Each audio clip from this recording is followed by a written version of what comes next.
5,000 บาทข้าวต้มเช้าวันละ 1,500 บาทน้ำปานะวันละ 1,000 บาทหรือตามกำลังศรัทธามีพระสงฆ์เข้าร่วมปฏิวัติกรรมในครั้งนี้จำนวน100รูปและขอเชิญทุกท่านร่วมทอดผ้าป่าสามัคคีและร่วมพิธีสืบชะตาหลวงในวันอังคารที่11มีนาคม2568วัตถุประสงค์เพื่อสร้างศาลาปฏิบัติธรรมบำเพ็ญบุญและหล่อองค์ทองเหลืองพระนางจามเทวีพระสุพรรณกัลยาสมเด็จพระนเรศวรมหาราชสมเด็จพระเอกาทศรสสมเด็จพระเจ้าตากสินมหาราชปางสมาธิหน้าตัก36นิ้วสูง41นิ้วและขอเชิญร่วมเป็นเจ้าภาพเททองเหลืององค์ละ 250,000 บาทพร้อมฐานที่ประทับหรือตามกำลังศรัทธากำหนดงานเวลา 9 นาฬิกาพิธีสืบชะตาหลวงเวลา 10 นาฬิกา 39 นาทีพิธีทอดผ้าป่าสามัคคี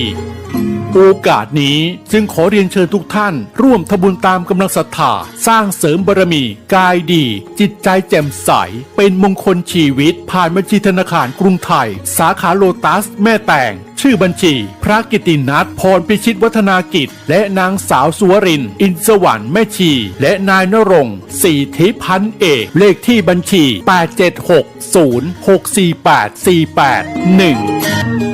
8760648481สอบถามข้อมูลเพิ่มเติมได้ที่ 081-783-6514 092-323-4798 อย่าลืมวันที่ 1-11 มีนาคม 2568 เชิญร่วมงานปริวาสกรรมและทำบุญทอดผ้าป่าสามัคคีณสำนักวิปัสสนาปฏิบัติบูชาพระพุทธบาท400หลวงปู่ทองสิริมังคโลตำบลสลวงอำเภอแม่ริมจังหวัดเชียงใหม่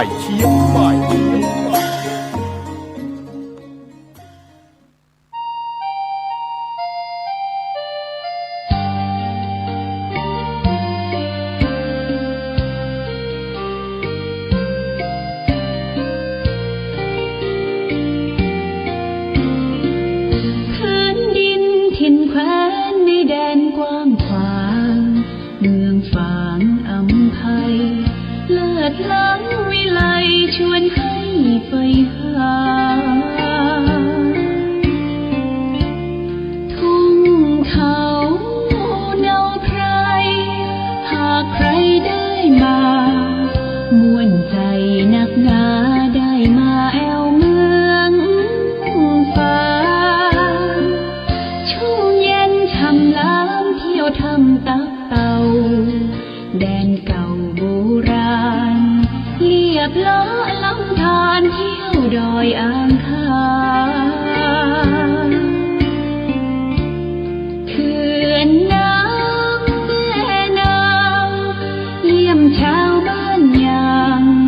ป่าคาดอยลางกลางคำผาพึ่งพนาป่าสวยน้ำใสน้ำใจสะอาด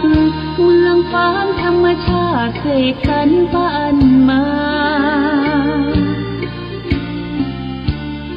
หลากพื้นเผ่าพันธุ์ร่วมกันพร้อมหน้าเสน่ห์นำพายมาเมืองฟ้าดอยดงหน้าแดนแห่งนี้มีชื่อเมืองปางท่ามกลางลมหนาวทุ่งท้องกวาวชวนให้ลุ่มลงหากแม้นใครยืนสักครั้งก็คงอยากแท้ลืมลงเมืองฟ้าฝังใจ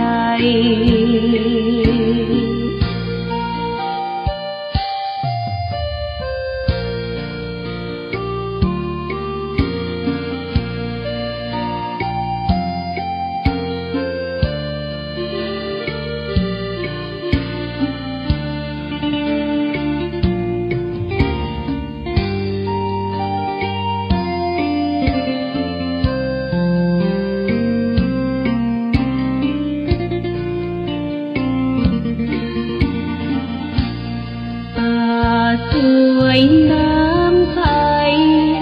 น้ำใจสะอาดเมืองฟ้าธรรมชาติเสกสรรปันมา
เจริญสุขศรัทธาสาธุชนญาติโยมท่านพุทธบริษัททั้งหลาย วันนี้รายการธรรมประทีปส่องต่างก็ได้มาพบปะกับพ่อแม่พี่น้องศรัทธาสาธุชนญาติโยมแห่งครั้งหนึ่งวันนี้เป็นวันอาทิตย์อากาศท้องถิ่นในวันนี้ก็รู้สึกว่าเย็นพอสมควรอากาศเย็นอากาศหนาวย่างเข้ามาก็ทำให้เป็นหวัดเป็นอานะเป็นหวัดเป็นอาเป็นไข้น้อยๆญาติโยมอันนี้ก็ได้รับผลกระทบที่อาตมาภาพก็เป็นไข้เป็นหวัดเป็นอาเสียงจะพัดเพี้ยนไปบ่เหมือนเก่าเหมือนเดิมเนาะก็อุตส่าห์ฟังไปได้มาปะมาพบศรัทธาญาติโยมท่านสาธุชนทั้งหลายวันนี้ก็ยังมีการทำบุญหรือมีการสร้างสมบุญญบารมีให้เกิดขึ้นวันนี้จะเอาสารธรรมมาฝากให้แก่ศรัทธาญาติโยมท่านสาธุชนทั้งหลายเรื่องของความสุขญาติโยมนะเรื่องของความสุขสุขกถาว่าด้วยสิ่งที่นำสุขมาให้พระพุทธเจ้าตรัสไว้ในพระไตรปิฎกคุตตกนิกายธรรมปฐกถาเล่มที่25หน้า184พระพุทธเจ้าตรัสว่าสุโขพุทธาสุขาสัทธัมมะเทศนาสุขาสังคัสสะสามัคคีสมัคคนังตาโปสุโขซึ่งแปลเป็นไทยไปใจความว่าการเสด็จอุบัติของพระพุทธเจ้าทุกพระองค์นำความสุขมาให้การแสดงธรรมของสัตบุรุษนำสุขมาให้ความพร้อมเพรียงของหมู่นำความสุขมาให้ความเพียรพยายามของหมู่พร้อมเพรียงก็นำสุขมาให้เช่นเดียวกันก็จะอะไรอธิบายคือท่านทั้งหลายได้รับทราบภาษิตบทหนึ่งบอกสุโขพุทธานำมุปปมาโทการเสด็จอุบัติขึ้นของพระพุทธเจ้าเนี่ยทุกพระองค์นะญาติโยมนะพระพุทธเจ้าที่ได้ตรัสรู้ธรรมและเป็นองค์เอกเป็นพระบรมศาสดาของเราชาวพุทธทั้งหลายก็ทำให้เราชาวพุทธทั้งหลายได้มีความสุขในการรับฟังคำสอนของพระพุทธองค์น้อมเอาหลักธรรมคำสอนพุทธองค์นั้นมาประพฤติปฏิบัติให้เมื่อเราได้รับคำสอนของพระพุทธองค์ปฏิบัติตามศีลสมาธิปัญญาก็นำความสุขมาให้เพราะฉะนั้นการอุบัติเกิดขึ้นของพระพุทธเจ้าทุกพระองค์นี่นำความสุขมาให้นี่เป็นข้อหนึ่งสุขาสัทธรรมเทศนาสุขาธรรมเทศนาการได้แสดงธรรมของสัตบุรุษนำความสุขมาให้สัตบุรุษนี่คือท่านผู้รู้นะเป็นนักปราชญ์ย่อมนำความสุขมาให้เราและท่านทั้งหลายที่เราได้สดับรับฟังสัตบุรุษมีพระพุทธเจ้าเป็นต้นเป็นประธานที่ได้แสดงธรรมได้ฟังธรรมได้ฟังสวดโยโกห้องได้รับน้ำมนต์พุทธมนต์ของพระสัมมาสัมพุทธเจ้าก็นำความสุขความปลื้มปีติยินดีนำความสุขมาให้เช่นเดียวกันสุขาสังคัสสะสามัคคีความพร้อมเพรียง ของหมู่นำสุขมาให้ความพร้อมเพรียงของหมู่ของคณะจะทำอย่างเฮ็ดอย่างอยู่ร่วมกันคือมีความรักความผูกพันความสมานสามัคคีพร้อมเพรียงกันเนี่ยเป็นเหตุแห่งนำมาความสุขเหนือญาติโยมเพราะฉะนั้นก็เริ่มต้นตั้งแต่สังคมในบ้านในเฮือนสังคมชุมชนต่างๆมาถึงตำบลอำเภอประเทศชาติบ้านเมืองก็จะได้นำความสุขมาให้สุขาสังคัสสะสามัคคีนำความสุขมาให้นี่เป็นข้อที่สามความพร้อมเพรียงของหมู่ของคณะข้อที่สี่สมัคคานังตะโปสุโขความเพียรของผู้พร้อมเพรียงเนี่ยนำสุขมาให้ความเพียรพยายามนะญาติโยมของหมู่ของคณะความพร้อมเพรียงเนี่ยนำสุขมาให้เพราะฉะนั้นเหตุที่จะเกิดความสุขนี่ก็การที่เราได้มาพบพระพุทธศาสนามีพระบรมศาสดามีพระพุทธเจ้าของเราได้มาตรัสรู้ธรรมและนอกจากนั้นก็เราได้ฟังธรรมได้ฟังพระธรรมเทศนาก็สามารถที่ชำระจิตใจของตนเองชโลมจิตใจตนเองได้ยินได้ฟังนำสุขมาให้และความพร้อมเพรียงของหมู่ของคณะทุกท่านทุกคนตั้งแต่ครอบครัวพ่อแม่ลูกหลานญาติมิตรพี่น้องวงวานเป็นเหตุแห่งความสุขและความเพียรพยายามของหมู่ของคณะความเพียรพยายามเนี่ยอย่าใดเขาจะเพียรพยายามที่จะให้มีความสุขเกิดขึ้นกับหมู่กับคณะก็นำความสุขมาให้เพราะฉะนั้นสาเหตุที่จะนำความสุขความเจริญมาสู่เฮานี่ก็ดังที่ได้อธิบายคือท่านทั้งหลายได้รับทราบเอาเรื่องของว่าโดยธรรมดาของคนดีนะเนี่ยญาติโยมนะเฮาคนดีเนี่ยมันเป็นคนดีจะใดมันดีหลายอย่างดีหลายประการแต่พระพุทธเจ้าตรัสไว้ในพระไตรปิฎกคุตกนิกายธรรมปฐกถาพระไตรปิฎกเล่มที่21หน้า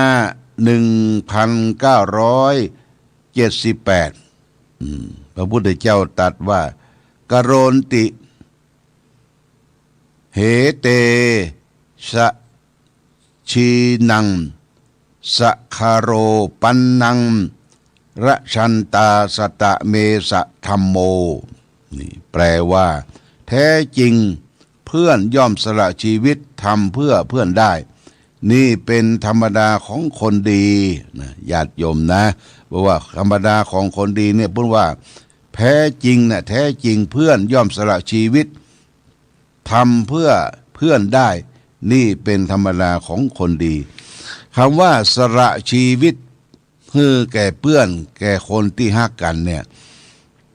บ่ใช่สละชีวิตให้ตายไปบ่ใช่ญาติโยมเฮามีอย่างอนุเคราะห์สงเคราะห์ช่วยเหลือเฟื่อฟายสละซึ่งกันและกันเมื่อเฮายังมีชีวิตอยู่ร่วมกันคนเฮาจะหันอกหันใจกันนี่ก็ดูที่ความเสียสละช่วยเหลือเมื่อได้เกิดทุกข์ได้ยากลำบากอยากกั้นช่วยเหลือเฟื่อฟ้าซึ่งกันและกันนะพระพุทธเจ้าทรงยกย่องว่าเป็นคนดีนะเป็นคนดีในทางคติในทางพระพุทธศาสนาไม่ใช่ว่าเพื่อนเฮาถูกหายนะความเสียหายไปย่ำไปยีให้เขาได้รับความเสียหายต่อไปแฮมคือต้องไปมะกันช่วยกันช่วยเหลือเฟื่อฟายซึ่งกันและกันเนี่ยอย่าบัดทิ้งกันไว้ในข้างหลังมีอย่างก็ช่วยกันคนละไม้ละมือเฮาแล้วว่าถือว่าเป็นคนดีอย่างนี้เป็นต้นนะญาติโยมนี่พระพุทธเจ้าก็ตรัสว่าธรรมดาของคนดีเนี่ยนะคือเขาจะต้องเสียสละมีอย่างช่วยเหลือเฟื่อฟายซึ่งกันและกันอนุเคราะห์สงเคราะห์บ่เหลือบากว่าแหงบ่เนี่ยหยังมันมีอัตตาตนตัวเรียกว่าเอาตัวเองเป็นใหญ่แล้วก็เอาเปรียบคนอื่นเก่า ญาติโยมนะคนที่เอาเปรียบคนอื่นเก่าเนี่ยมันเป็นหันประโยชน์ส่วนตัวประโยชน์ส่วนตัวนี่พระพุทธเจ้าว่าเป็นคนไม่สะอาด อสุจีมนุษย์สามนุษย์ผู้เห็นประโยชน์ส่วนตนเป็นคนไม่สะอาดเฮายกตัวอย่างง่ายๆนะญาติโยมเปิ้นให้มาแบ่งของนะเอาเนี่ยตู้เจ้าเปิ้นได้ของมาละได้ของสิ่งนั้นสิเอาญาติโยมช่วยกันแบ่งเด้อคนนี้เป็นคนแบ่งนะญาติโยมแบ่งเป็นปุ้นตกปุ้นมันโอ้ยังมันเหลือนักได้นักนี่หันประโยชน์ส่วนตัวละเปิ้นแบ่งจิ้นควายตาย5แต่ก่อนเนี่ยจิ้นควายตาย5เปิ้นจะไปปาดแบ่งกันเป็นหุ้นเพื่อเอามาย่างเอามาประกอบอาหารก่อนคนนี่ลำบากยากกั้นกันแบ่งเป็นหุ้นตัดมันในหุ้นได้นักได้ใหญ่เหลือเปิ้นเนี่ยหันประโยชน์ส่วนตัวละอย่างก็เคาะเข้าโอ่งเหี่ยหมดเคาะเข้าโอ่งเหี่ยหมดนี่หันประโยชน์ส่วนตนส่วนตัวนี่ต้องระมัดระวังญาติโยมนะกินเพื่อแผ่ซึ่งกันและกันเนี่ยญาติโยมคือแบ่งปันความสุขแก่ศรัทธาญาติโยมสาธุชนทั้งหลายอย่าไปทิ้งกันอย่าไปขว้างกันอย่าไปว่ากันอยู่ด้วยกันเพื่อนนี่ต้องอาศัยซึ่งกันและกันอันนี้ลักษณะของคนดีอยู่ที่ไหนตกน้ำบ่ไหลตกไฟบ่ไหม้มีคนยกย่องสรรเสริญได้ญาติโยมคนดีนะตกน้ำบ่ไหลตกไฟบ่ไหม้มีคนยกย่องสรรเสริญเทวดาคุ้มครองรักษาตรงกันข้ามกับคนหันประโยชน์ส่วนตัวญาติโยมหันประโยชน์ส่วนตัวหันแก่ได้แก่ตนแก่ตัวมีอย่างเอาเปรียบเปิ้นเนี่ยเปิ้นว่าโอ้บ่ให้ดีเท่าที่ควรนะเอาต้องเสียสละช่วยกันองค์พระสัมมาสัมพุทธเจ้าของเรานี่เป็นอาทิเป็นตัวอย่างพระองค์ที่เป็นนอเนื้อกษัตริย์อยู่ในพระราชวังกรุงกบิลพัสดุเนี่ยญาติโยมจะให้กินยังบริโภคยังมีนางสนมกำนันนี่อายุ14-15นี่เป็นปันคนมีดุริยะดนตรีจะไปที่ไหนเปิ้นหามเฉลียงไปแต่พระองค์ว่านั่นมันเป็นประโยชน์ส่วนตนพระองค์ก็ได้สละทุกสิ่งทุกอย่างออกทรงผนวดออกบวชเพื่อประโยชน์ชนหมู่มากญาติโยมนะจนได้ตรัสรู้ธรรมเป็นองค์สมเด็จพระสัมมาสัมพุทธเจ้าตรัสรู้ธรรมแทนที่จะเข้าแพะเข้าป่าเข้าถ้ำหายไปพระองค์ก็กลับมามีเมตตาธรรมเผยแผ่สัจธรรมคำสอนของพระองค์ไปทั่วทุกมุมโลกจนเวลาถึง80 พรรษาเผยแผ่ธรรม45 ปีญาติโยม80 พรรษาพระองค์ก็เสด็จดับขันธปรินิพพานญาติโยมนะเนี่ยคือทำประโยชน์ตนประโยชน์ท่านให้ถึงพร้อมอย่าไปขี้จิให้ขี้จิแหงขี้จิขี้จำอันนั้นอันนี้ญาติโยมของที่เกิดขึ้นมาทุกวันเนี่ยเป็นของเกิดขึ้นจะเป็นผักไม้ไส้เครือผลหมากรากไม้ไปปะไปพบได้ก็มาเฉลี่ยมาเจียจานซึ่งกันและกันนี่คือเรียกว่าสร้างผลงานแห่งความดีเกิดมาทั้งทีทำดีฮือได้อย่าตายทั้งทีฮือได้ฝากเดียวไว้ทำดีไว้ให้ลูกทำถูกไว้ให้หลานทำความชื่นบานไว้กับประเทศชาติบ้านเมืองของเรานี่เป็นสิ่งที่เราจะต้องสร้างสมบุญญะบารมีของเราท่านทั้งหลายต่อไปเอาละวันนี้รายการธรรมะประทีปส่องต่างได้มาพบญาติโยมท่านสาธุชนขอความผาสุขความเจริญความมีธรรมจงมีแก่ศรัทธาสาธุชนญาติโยมท่านทั้งหลายรายการธรรมะประทีปส่องต่างต้องขอลาก่อนขอผู้ฟังจงตั้งมั่นจิตหันษาด้วยธรรมะขององค์พระพุทธาได้นำพาให้เกิดความสุขสงบเย็นขอเจริญพร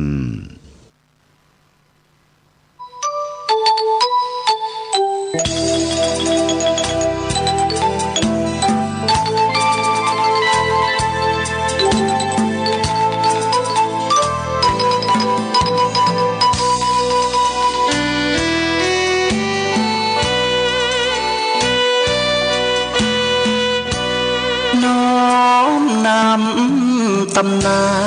นผ่านทุกรุ่นองค์บุญหลวงพ่อแก้วทันตะจิตโตมีบุญญาบ ารมีมากโขมีพุทโธเป็นที่นำทาง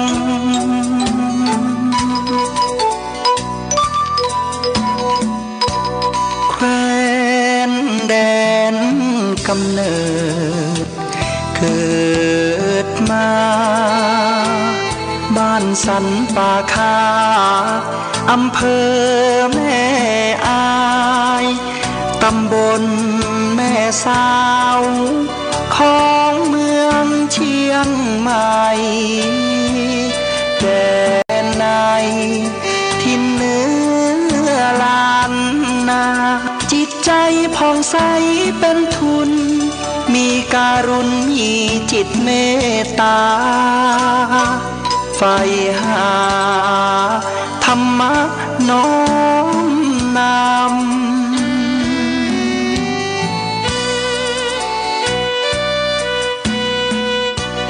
โยมพ่ออุ่นแม่ปอมาหิงสาบิดามารดาผู้เลี้ยงดูเส้น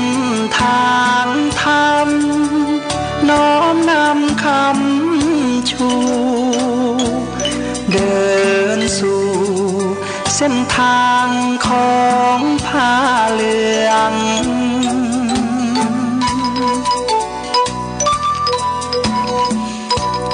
เป็นเจ้าอาวาสวัดพระบาทอุดมน้ำบ่อสาวาน้ำนี้ลือเลืองเป็นเจ้าคณะอำเภอพัฒนารุ่งเรืองฟูเฟืองเทศธรรมปทักกถาหยิบยกอุปมาเมตตาชื่นชีวาญาติโยมผู้ฟังพร้อมพรังญาติโยมศรัทธา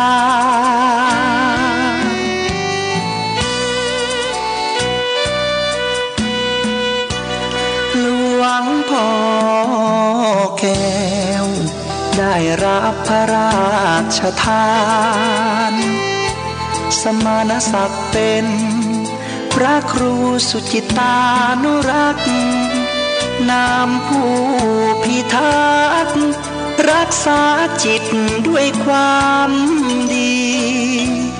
แห่งนี้เป็นพระนักปกครอง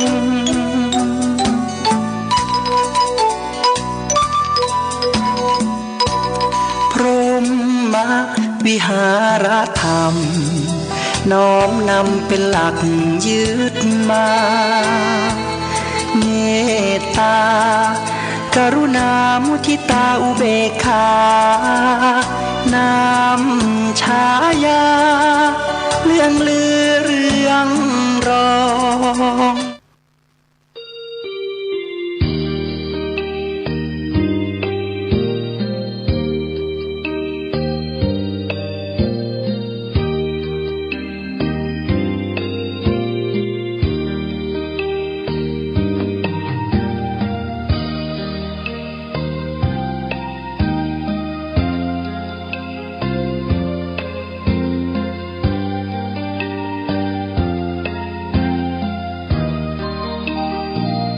เวียงฟ้างเมืองบุญอุ่นไอถึงชัยประการน้ำกกแม่อายไหลผ่านสองฝั่งสายทานอุดมสมบูรณ์เมืองไม้งามอารามเอื้องหลวงดอกคูณชูช่อรอแสงอรุณเหมือนบุญหนุนนำให้มาแม่อายยามนี้ไม่มีเสียงใครสะอื้นสวยสดผู้สาวงามชื่นยามยิ้มละรื่นชื่นในอุราช ช่างงามพร้อมผุดผ่องผิวพรรณจัญญาช้างเผือกในภูมิพันนาเพียงพบศบตาพาใจอาวรณ์พระเจ้าพรหมสร้างสมเวียงชัยประการสืบลูกสืบหลานเป็นตำนานเหมือนดังละครเหนื่อยยากเพียงใดทรงใส่ใจข้าราษฎรเชียงแสนแม่อายท่าตอนทรงขวาตอนร่วมเป็นธานีขวด ธงชาติและเพลงชาติไทยเป็นสัญลักษณ์ของความเป็นไทยเราจงร่วมใจยืนตรงเคารพธงชาติด้วยความภาคภูมิใจในเอกราชและความเสียสละของบรรพบุรุษไทย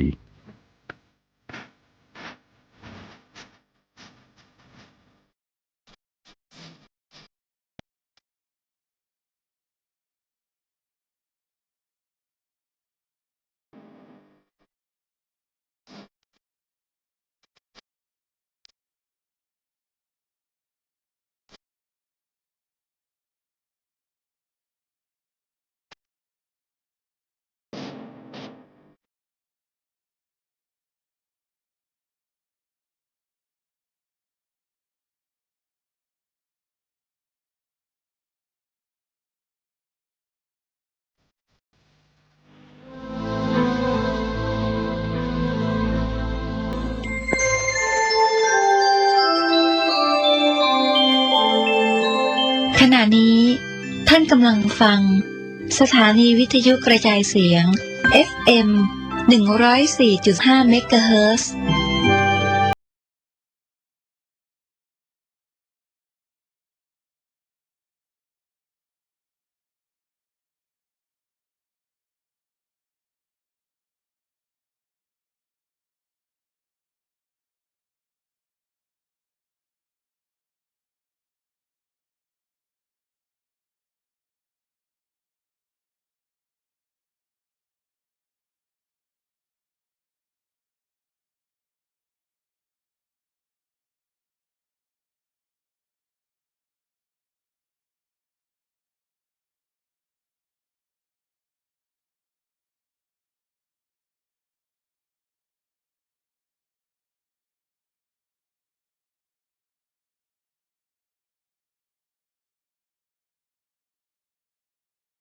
แต่ก่อนนั้น